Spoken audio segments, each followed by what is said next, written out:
नमस्ते, मैं हूं शून्यवान। अंत के दिनों में उद्धारकर्ता सर्वशक्तिमान परमेश्वर पहले ही पृथ्वी पर आ चुका है। वह सत्य व्यक्त करते हुए मानव जाति को बचाने के लिए काम कर रहा है। जब से वचन देह में प्रकट होता है पुस्तक ऑनलाइन रखी गई है, दुनिया भर के लोगों ने देखा है कि सर्वशक्तिमान परमेश्वर के वचन सत्य हैं और उन्होंने परमेश्वर की वाणी सुनी है। उन्होंने सर्वशक्तिमान परमेश्वर का चेहरा भले ना देखा हो, पर वे निश्चित हैं कि उसके वचन पूरी तरह से पवित्र आत्मा के वचन हैं। यह परमेश्वर है जो मानव जाति से बोल रहा है और वचन देह में प्रकट हुआ है।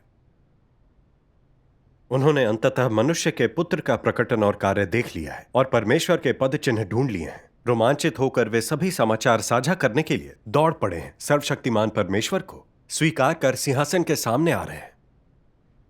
वे रोजाना परमेश्वर के वर्तमान वचन खाते पीते हैं, उन्हें पढ़कर अधिक प्रबुद्धता प्राप्त करते हैं, परमेश्वर के वचनों के सिंचन और चरवाही का आनंद ले रहे हैं। वे कई सत्य सीखते हैं और उनका विश्वास बढ़ता है।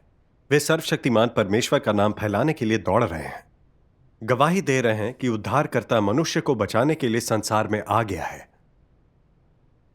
वे विश्वास और शक्ति से ओतप्रोत हैं और सर्वशक्तिमान परमेश्वर के वचनों से आराम पाते हैं। उनके पास अपनी खोज में उचित लक्ष्य और जीवन में दिशा है।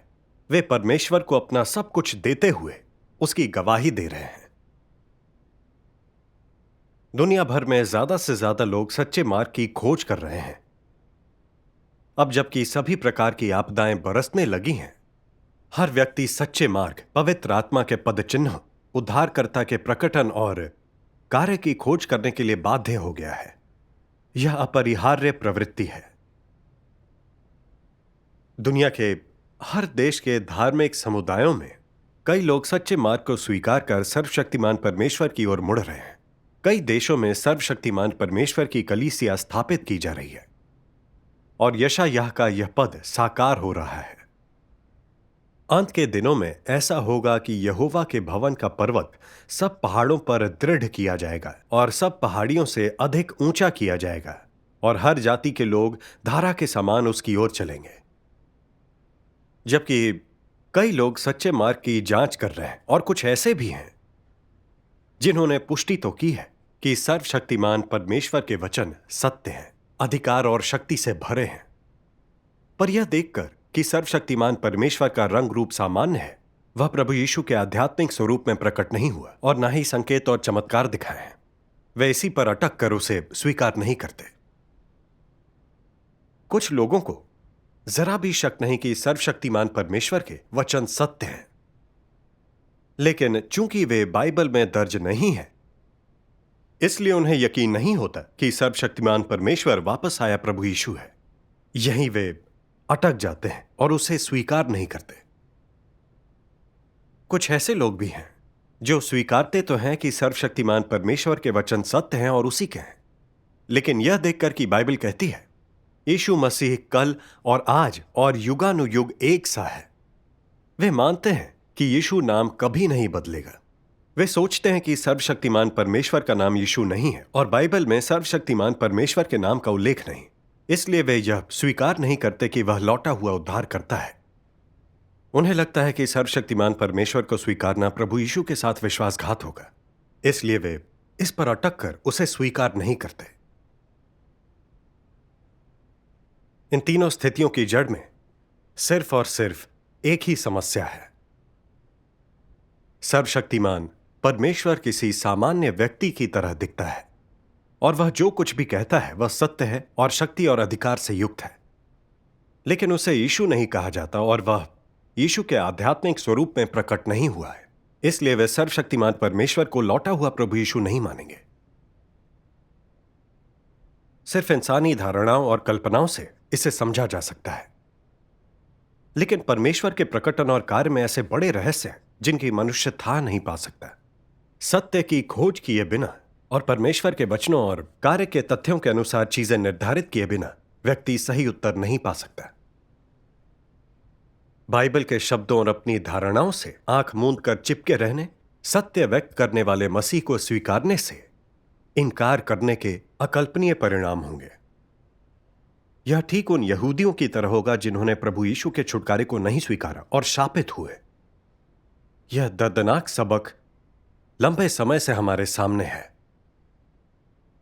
अब जबकि उद्धारकर्ता आ गया है, तो हम कल्पना कर सकते हैं कि सत्य खोजने में विफल रहने के क्या परिणाम होंगे। क्या उद्धारकर्ता के लौटने पर भी उसे यीशु ही कहा जाएगा? मैं इस विषय पर थोड़ी अपनी समझ साझा करूंगा। सबसे पहले हमें यह समझना है कि कैसे पुष्टि की जाए कि यह उद्धारकर्ता का आगमन है। हम सिर्फ इससे तय नहीं कर सकते कि उसका नाम प्रभु यीशु है या नहीं, वह प्रभु यीशु की तरह दिखता है या नहीं। मुख्य है कि क्या वह सत्य व्यक्त कर सकता है, क्या वह परमेश्वर का कार्य कर सकता है, क्या वह मानव जाति को शुद्ध कर बचा सकता है। अगर वह सत्य और परमेश्वर की वाणी व्यक्त कर सकता है, मानव जाति को बचाने का कार्य कर सकता है, तो कोई फर्क नहीं पड़ता कि उसका नाम क्या है या वह कितना साधारण दिखता है। हम सुनिश्चित हो सकते हैं कि यह देहधारी परमेश्वर है, वापस लौटा प्रभु यीशु है। वह पृथ्वी पर आया उद्धार करता है। अगर हम सिर्फ उसके नाम या बाहरी रूप से तय करते हैं, तो आसानी से गलती कर सकते हैं।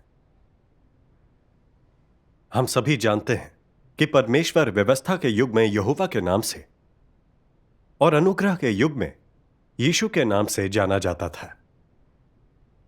उसे फिर यहोवा नहीं कहा गया, बल्कि यीशु के नाम से पुकारा गया। लेकिन प्रभु यीशु देहधारी यहोवा परमेश्वर ही था। वह मनुष्य के पुत्र के रूप में देहधारी यहोवा परमेश्वर था, जो मनुष्यों के बीच प्रकट होकर कार्य करने आया था। प्रभु यीशु और यहोवा परमेश्वर का एक ही आत्मा था और वे एक ही परमेश्वर थे।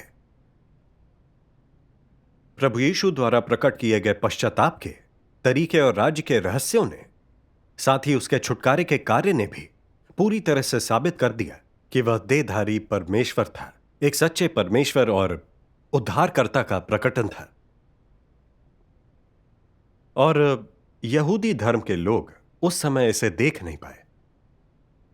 हालांकि उनमें से कई लोगों ने माना कि प्रभु यीशु का मार्ग शक्ति और अधिकार से युक्त है, लेकिन चूंकि उसे मसीहा नहीं कहा जाता था और वह आम इंसान जैसा दिखता था, इसलिए उन्होंने उसे नकार दिया और उसकी निंदा की। प्रभु यीशु का मार्ग बहुत उत्कृष्ट होने पर भी उन्होंने उसकी खोज या जांच नहीं की, बल्कि उस पर ईर्ष्या निंदा का आरोप लगाया, यहां तक कि उसे सूली पर भी चढ़ा दिया।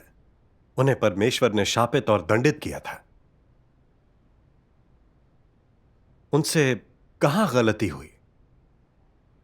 उन्हें यह पता नहीं था कि देह धारण क्या होता है, और देहधारी परमेश्वर की दिव्यता सत्य की अभिव्यक्ति के जरिए दिखाई जाती है। इसलिए मनुष्य पुत्र ने चाहे कितने भी सत्य व्यक्त किए हो, कितना भी महान कार्य किया हो, उन्होंने उसे परमेश्वर के रूप में नहीं स्वीकारा। उन्होंने उसे मनुष्य कहा, वो इस बारे में निश्चित थे और उन्होंने विश्वास करने से इनकार कर दिया। नतीजतन वे परमेश्वर के उद्धार से चूक गए और दंडित और शापित हुए। क्या यह मनुष्य की मूर्खता और अज्ञानता नहीं? और अब हालांकि धार्मिक दुनिया में बहुत से लोग मानते हैं कि सर्वशक्तिमान परमेश्वर के वचन सत्य हैं और परमेश्वर से आते हैं, फिर भी वे अपनी धारणा और कल्पना अनुसार शाब्दिक पवित्र शास्त्र से चिपके रहते हैं और इस पर अड़े हैं कि परमेश्वर का नाम यीशु है, जो कभी नहीं बदलेगा, और उसके लौटने पर उसे इसी नाम से पुकारा जाएगा। चूंकि सर्वशक्तिमान परमेश्वर का नाम यीशु नहीं है और वह यीशु की छवि में बादल पर नहीं आया, इसलिए वह यह मानने से एकदम इनकार कर देते हैं कि वह लौटा हुआ प्रभु यीशु है। तो क्या वे यहूदियों वाली गलती नहीं कर रहे हैं?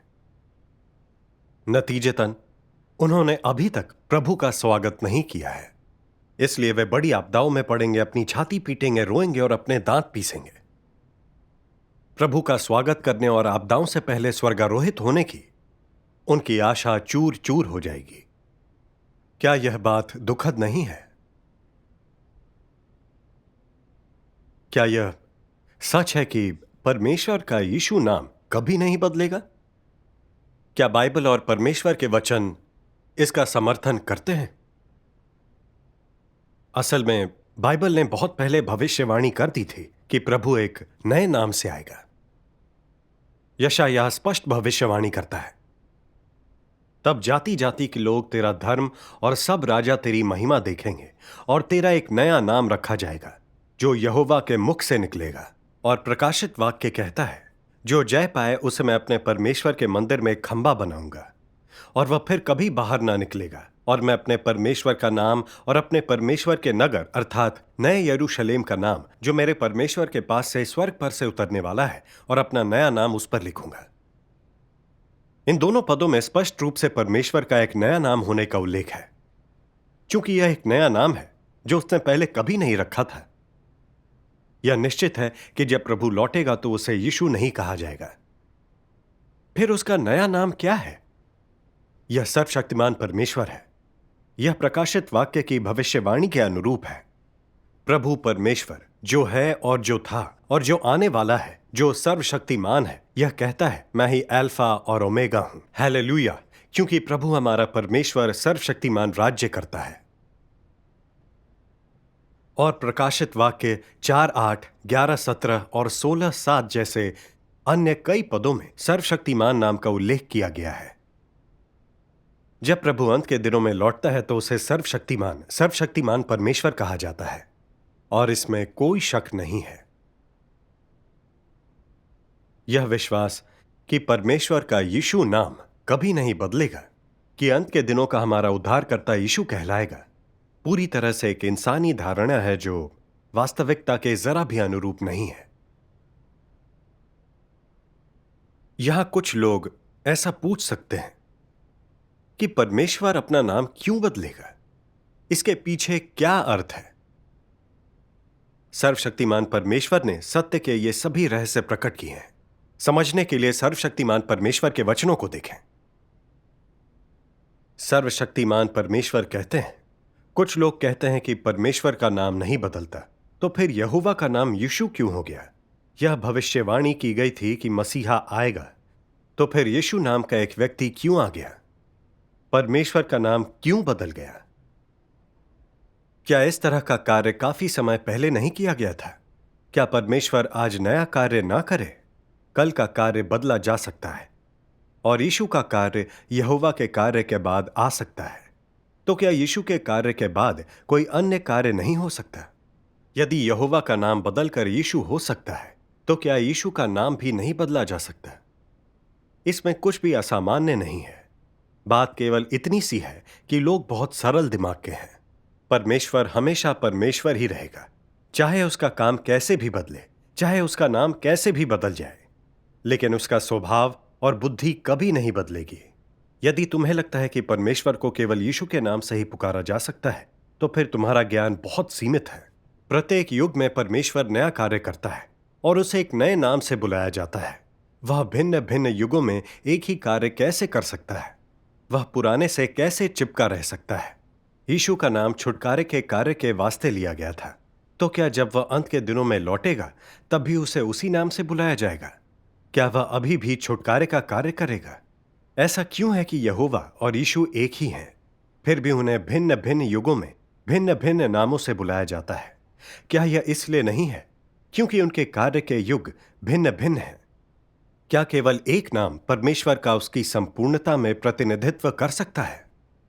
ऐसा होने पर परमेश्वर को भिन्न युग में भिन्न नाम से ही बुलाया जाना चाहिए, और उसे युग को परिवर्तित करने और युग का प्रतिनिधित्व करने के लिए उस नाम का उपयोग करना चाहिए, क्योंकि कोई भी एक नाम पूरी तरह से स्वयं परमेश्वर का प्रतिनिधित्व नहीं कर सकता, और प्रत्येक नाम केवल एक दिए गए युग में परमेश्वर के स्वभाव के उस समय से संबंधित पहलू का ही प्रतिनिधित्व कर सकता है। उसे केवल उसके कार्य का प्रतिनिधित्व ही करना है। इसलिए समस्त युग का प्रतिनिधित्व करने के लिए परमेश्वर ऐसे किसी भी नाम को चुन सकता है जो उसके स्वभाव के अनुकूल हो। यहोवा वह नाम है जिसे मैंने इज़राइल में अपने कार्य के दौरान अपनाया था, और इसका अर्थ है इज़राइलियों का परमेश्वर, जो मनुष्य पर दया कर सकता है, मनुष्य को शाप दे सकता है और मनुष्य के जीवन का मार्गदर्शन कर सकता है। वह परमेश्वर जिसके पास बड़ा सामर्थ्य है और जो बुद्धि से भरपूर है। यीशु इमानुएल है, जिसका अर्थ है वह पाप बलि जो प्रेम से परिपूर्ण है, करुणा से भरपूर है और मनुष्य को छुटकारा दिलाता है। उसने अनुग्रह के युग का कार्य किया और वह अनुग्रह के युग का प्रतिनिधित्व करता है, और वह प्रबंधन योजना के केवल एक भाग का ही प्रतिनिधित्व कर सकता है।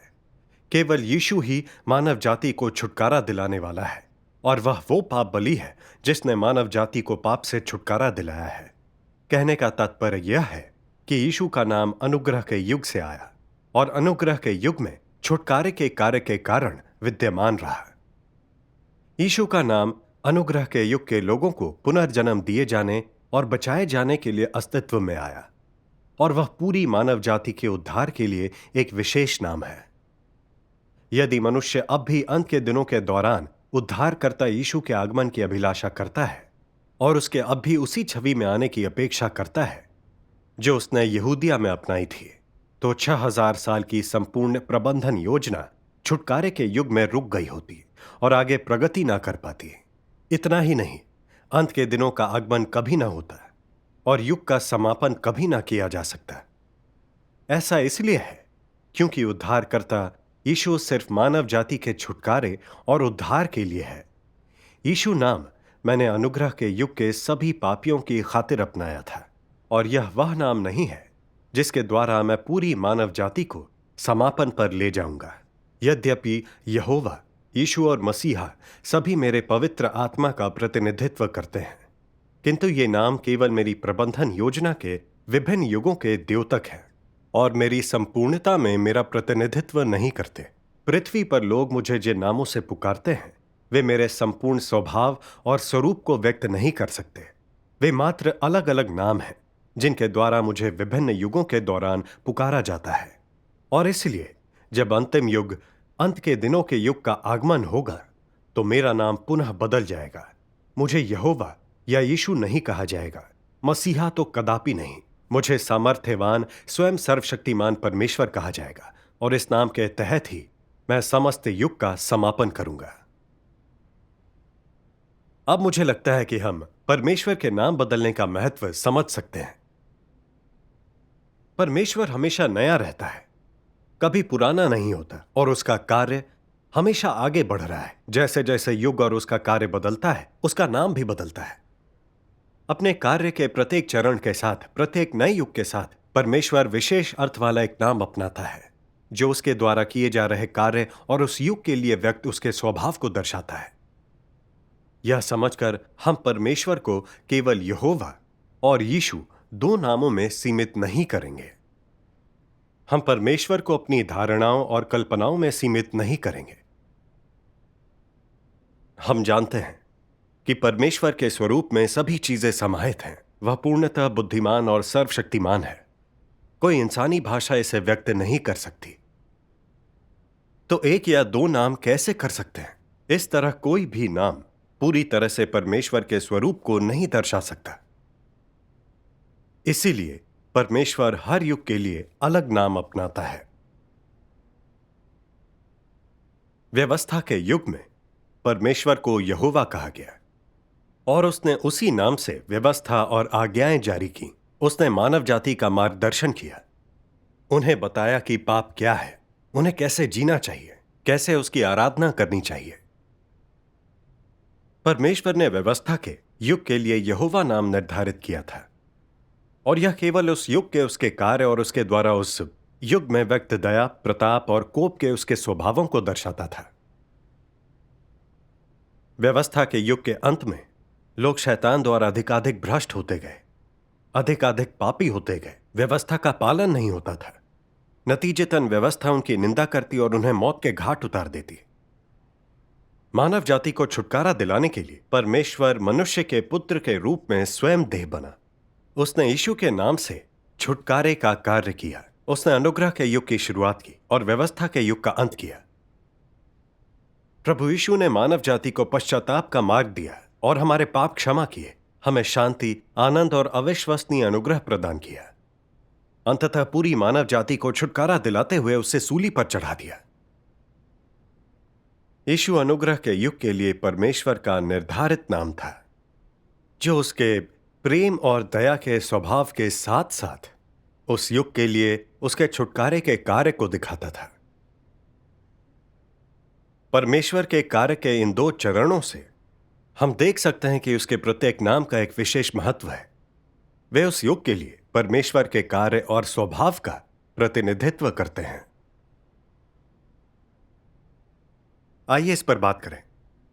सोचिए, अगर प्रभु यीशु ने अनुग्रह के युग में यहोवा नाम रखा होता तो परमेश्वर का कार्य अनुग्रह के युग में ही रुक जाता। तब भ्रष्ट मानव जाति ने कभी छुटकारा ना पाया होता और व्यवस्था के तहत हमारे पापों के लिए हमें दोषी ठहराकर मौत के घाट उतार दिया जाता। हम आज तक कभी ना आ पाए होते। अंत के दिनों में भी ऐसा ही है।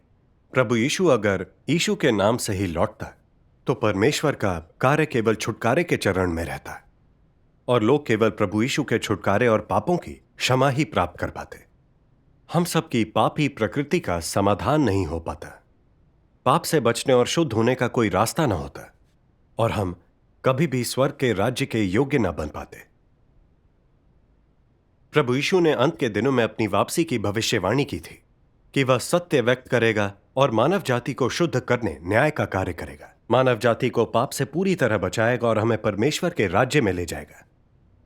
जैसा कि प्रभु यीशु ने कहा था, यदि कोई मेरी बातें सुनकर ना माने तो मैं उसे दोषी नहीं ठहराता, क्योंकि मैं जगत को दोषी ठहराने के लिए नहीं परंतु जगत का उद्धार करने के लिए आया हूं। जो मुझे तुच्छ जानता है और मेरी बातें ग्रहण नहीं करता है उसको दोषी ठहराने वाला तो एक है, अर्थात जो वचन मैंने कहा है वही पिछले दिन में उसे दोषी ठहराएगा। मुझे तुमसे और भी बहुत सी बातें कहनी है परंतु अभी तुम उन्हें सह नहीं सकते। परंतु जब वह अर्थात सत्य का आत्मा आएगा तो तुम्हें सब सत्य का मार्ग बताएगा। तो अंत के दिनों में जब परमेश्वर एक नए युग और अपने नए कार्य की शुरुआत करता है तो क्या वह अभी भी यीशु कहलाएगा? बिल्कुल भी नहीं।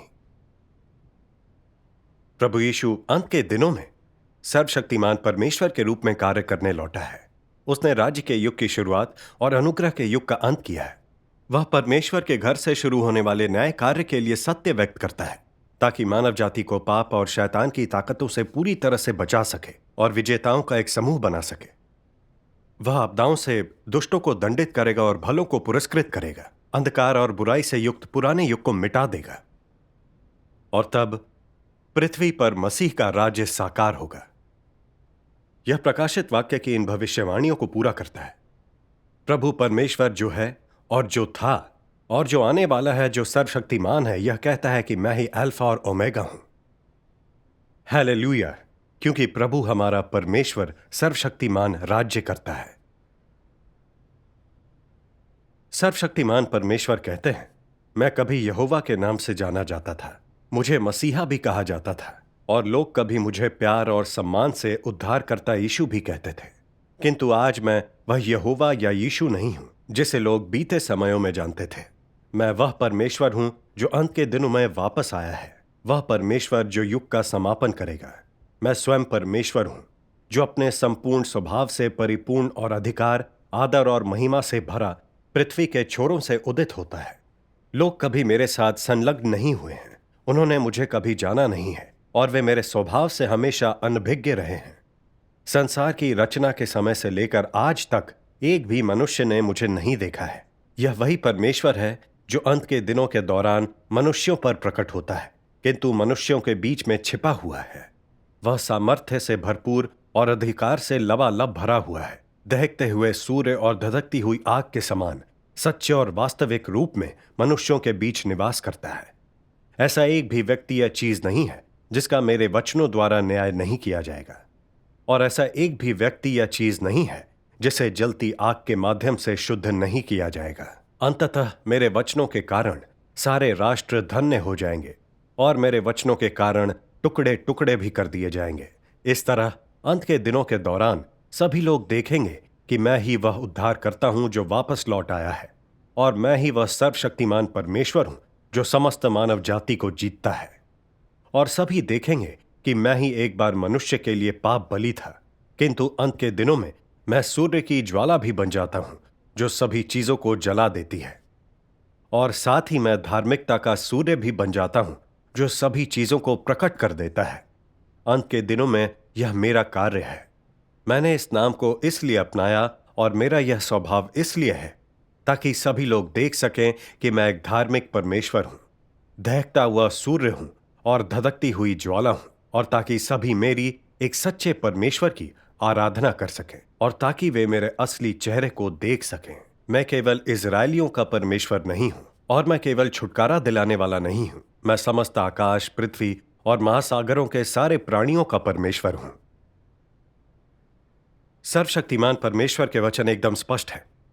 यहोवा यीशु और सर्वशक्तिमान परमेश्वर एक ही सच्चे परमेश्वर के नाम है। वह व्यवस्था के युग, अनुग्रह के युग और राज्य के युग के लिए अलग अलग नाम अपनाता है। हालांकि उसका कार्य और उसका नाम युग के साथ बदलता है और वह अलग अलग तरीकों से प्रकट होता है, लेकिन उसका सार कभी नहीं बदलता और उसका स्वभाव और उसका स्वरूप कभी नहीं बदलेगा। वह हमेशा एक परमेश्वर, एक आत्मा है जो मानव जाति की अगुवाई करने, उसे छुटकारा दिलाने और बचाने के लिए कार्य कर रहा है। अंत के दिनों में उसने सर्वशक्तिमान परमेश्वर के रूप में देह धारण किया है, और उसे यीशु नहीं कहते, और वह एक सामान्य व्यक्ति की तरह दिखता है। फिर भी उसने परमेश्वर के घर से शुरू होने वाले न्याय के कार्य के दौरान मानव जाति को शुद्ध करने और बचाने वाले सभी सत्य व्यक्त किए हैं। वह अपने वचनों से लोगों का न्याय कर उन्हें उजागर करता है, हमारी गहन भ्रष्टता और हमारी शैतानी प्रकृति उजागर करता है। सत्य के वे सभी पहलू दिखाता है जिनकी जरूरत हमें शुद्ध करने और बचाने के लिए है। उसके चुने हुए लोग रोजाना उसके वचन खाते पीते हैं। उसके वचनों द्वारा न्याय, ताड़ना, निपटान, परीक्षण और शोधन स्वीकार करते हैं, और उनके भ्रष्ट स्वभाव धीरे धीरे शुद्ध और परिवर्तित किए जाते हैं। वे धीरे धीरे बुराई और शैतानी ताकतों से बचते हैं और परमेश्वर द्वारा बचाए जाते हैं। सर्वशक्तिमान परमेश्वर ने आपदाओं से पहले ही विजेताओं का एक समूह बना लिया है जो पूरी तरह से परमेश्वर की बुद्धि और सर्वशक्तिमत्ता दर्शाता है। सर्वशक्तिमान परमेश्वर के कार्य के दौरान कम्युनिस्ट पार्टी की शैतानी ताकतों द्वारा लगातार उत्पीड़न और गिरफ्तारी के साथ साथ धार्मिक दुनिया की मसीह विरोधी ताकतों द्वारा निंदा और तिरस्कार के बावजूद सर्वशक्तिमान परमेश्वर के राज्य का सुसमाचार पूर्व से पश्चिम तक पूरे विश्व में फैल गया है। यह दर्शाता है कि परमेश्वर का महान कार्य पूरा हो रहा है। सर्वशक्तिमान परमेश्वर शैतान पर विजय प्राप्त कर महिमा हासिल कर रहा है। बड़ी आपदाएं पहले ही शुरू हो चुकी हैं और धार्मिक दुनिया अस्त व्यस्त हो चुकी है, लेकिन उनमें से बहुत से लोग अभी भी प्रभु यीशु के नाम से हठपूर्वक चिपके हुए हैं और उसके बादल पर आने की प्रतीक्षा कर रहे हैं। सर्वशक्तिमान परमेश्वर चाहे कितना भी सत्य व्यक्त करे, महान कार्य करे, वे उसे स्वीकार करने से इनकार करते हैं। वे पागलों की तरह उसके प्रकटन और कार्य की निंदा और विरोध तक करते हैं। वे उन फरीसियों से कैसे अलग हो सकते हैं जो मसीहा के नाम से चिपके रहकर पागलों की तरह प्रभु यीशु का विरोध कर रहे थे? क्या वे सब भी परमेश्वर को सूली पर चढ़ाने वाले लोग नहीं हैं? वे व्यर्थ ही प्रभु यीशु के नाम से चिपके हुए पागलों की तरह सर्वशक्तिमान परमेश्वर का विरोध और निंदा करते हैं। आपको क्या लगता है अंत में उनका क्या हश्र होगा? अंत में आइए सर्वशक्तिमान परमेश्वर के वचनों का एक वीडियो देखें। सर्वशक्तिमान परमेश्वर कहते हैं, क्या तुम लोग कारण जानना चाहते हो कि फरीसियों ने यीशु का विरोध क्यों किया? क्या तुम फरीसियों के सार को जानना चाहते हो? वे मसीहा के बारे में कल्पनाओं से भरे हुए थे।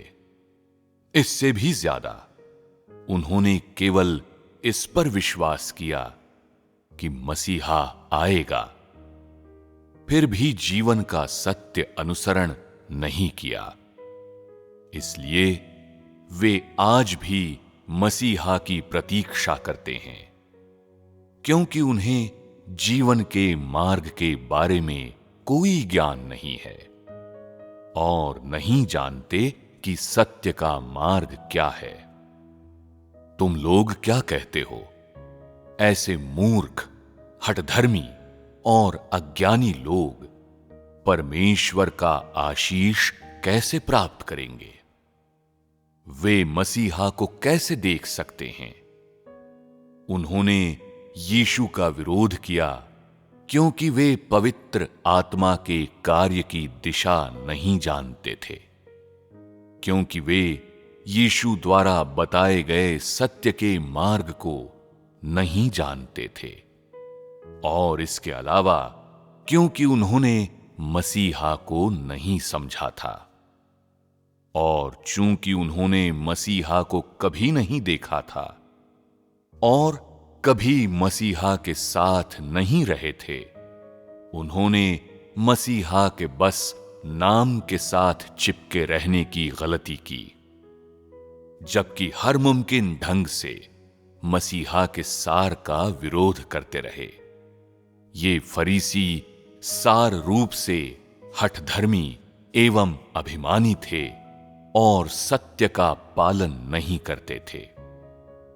परमेश्वर में उनके विश्वास का सिद्धांत था, इससे फर्क नहीं पड़ता कि तुम्हारा उपदेश कितना गहरा है, इससे कोई फर्क नहीं पड़ता कि तुम्हारा अधिकार कितना ऊंचा है।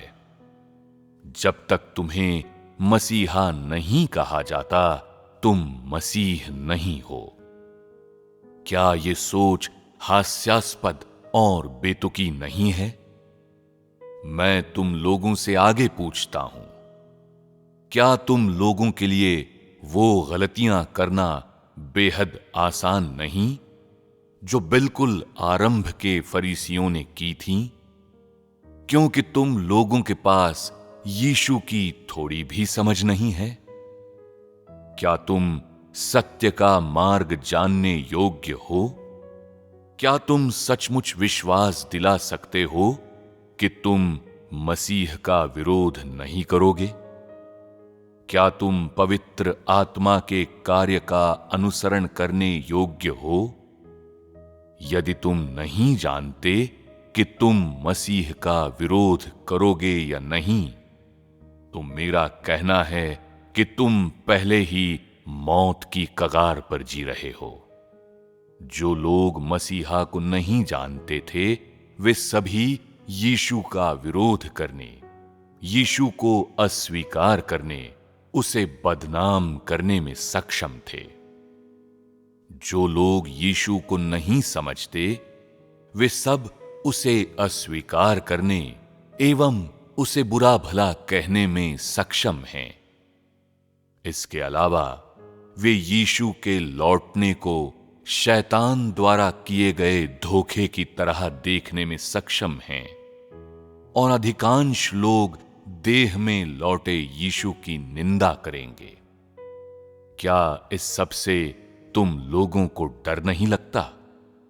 जिसका तुम लोग सामना करते हो, वो पवित्र आत्मा के खिलाफ निंदा होगी।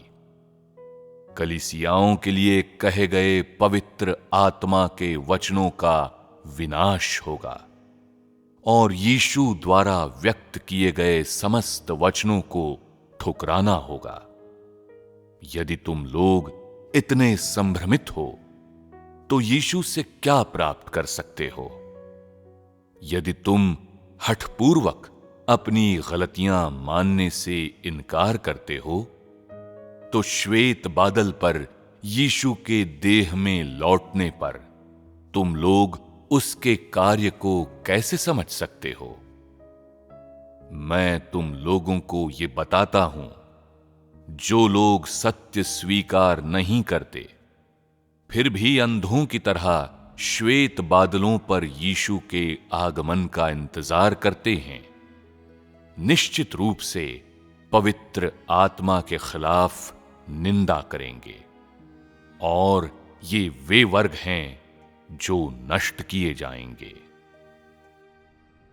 आज के लिए बस इतना ही। अगर आप अंत के दिनों में परमेश्वर के प्रकटन और कार्य की सच्चाई के बारे में अधिक जानना चाहें, या अगर आपके कोई प्रश्न हो, तो नीचे कमेंट जरूर करें। आपसे फिर मिलते हैं।